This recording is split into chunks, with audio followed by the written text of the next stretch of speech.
So one of the things that irks me greatly about verrucas, and there are a few, is the concept of verruca socks, guard socks as they're properly called.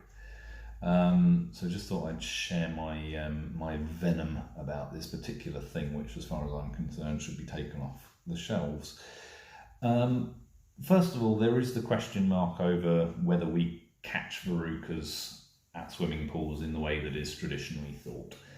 The research is that something like 80% of kids are carrying the HPV virus on their skin anyway, so the likelihood, as far as I understand it, is that we actually don't catch verrucas in the way we catch a cold. We get verrucas in the same way we get a fungal infection, that when the circumstances are right, when there is microtrauma to the skin, the virus gets into the basal layer and actually creates a lesion in the same way that the fungus is always on your skin, but when your skin gets hot and sweaty, it overgrows and actually creates a problem. So there is a big question mark over whether you can catch a verruca. I tried really hard. I taped my chunk of my son's verruca to my foot for a week and failed to get one. But let's give it the benefit of the doubt. Let's pretend that yes, verrucae are infectious as they are traditionally considered to be. Let's look at the logic of using a verruca sock. So your kid gets a verruca. A well-meaning parent gets a verruca sock and puts it on. So they go for a swim with all of their friends saying, look at that person, that dirty, nasty person in the rubber socks, they're infected, I don't want to know them. So you've got all the social stigma attached to that. And of course, because these socks are not waterproof, they're not designed to be, you will get a layer of water between the sock and the foot.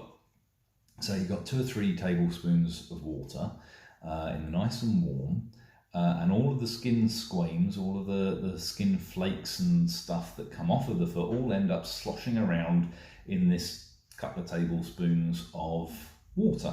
So you end up with a sort of super concentrated soup of theoretically infectious verrucoid skin cells.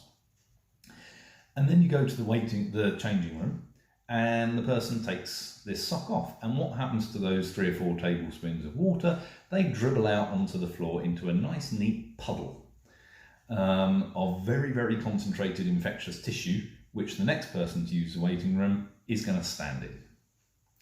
So even if we take the concept of infectious verrucas as is traditionally considered, it still makes no sense, because instead of those skin cells being sort of spread out over a wide area of chlorinated water, they are instead sat in a concentrated puddle in exactly the bit of floor that somebody is about to stand in, that is going to be not as treated as the floors elsewhere. It's going to be mopped a couple of times a day if you're lucky.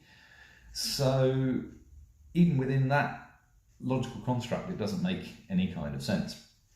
If you actually look at verruca socks, they're called guard socks. The idea is not to stop an infection escaping, it's to stop an infection getting in.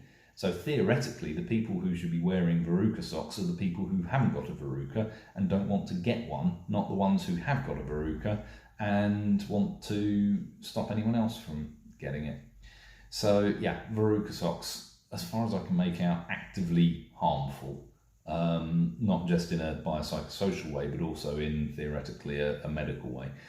Although, as I said, the way we're thinking about verrucas now, it's probably not even the case that you catch them in that way. So probably either useless or harmful.